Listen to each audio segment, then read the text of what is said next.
Well, we all know Steve Hartman from his weekly heartwarming on-the-road segments, which were always a highlight on CBS News. Well, now Steve is sharing a project 6 years in the making, and it's not what you'd expect. If you're familiar with Steve and his work, you know how much it means for him to say that this is the most important story he's ever told. You're about to enter a sacred space. There's one of these in every house where a child, murdered in a school shooting, used to live. The bedroom, often left as is, frozen in time, because it's just too hard to let go. Steve Hartman of CBS News joins us now. Steve, thanks so much for speaking with me. And you spent 6 years on your own time and your own dime visiting these 8 families from 5 school shootings. And we know the families invited you and photographer Lou Bope into what they, as you appropriately call them, their sacred spaces, these bedrooms. What made you feel as though this was something you needed to pursue?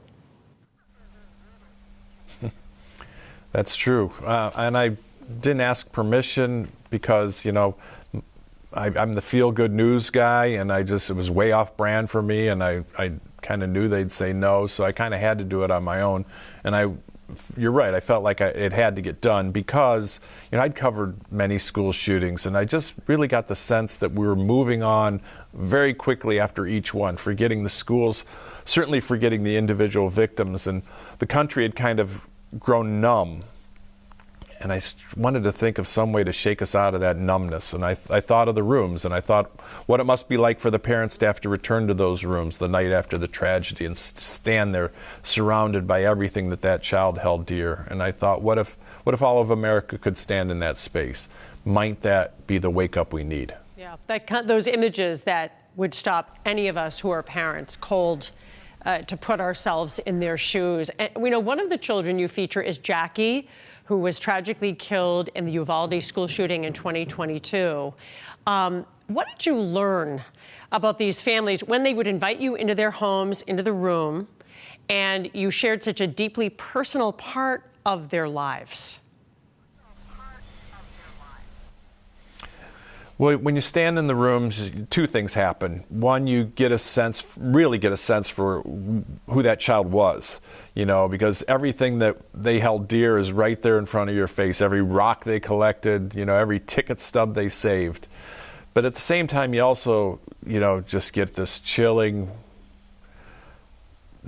sense that they had every intention of coming back. Things are left undone, you know.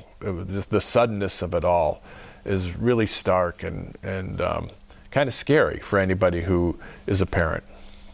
I think about someone saying to me once, when you lose a spouse, you lose your present. When you lose a child, though, you are losing part of your future. And that must be so painful for these parents to walk by the chaos of their children's bedrooms frozen in time like that.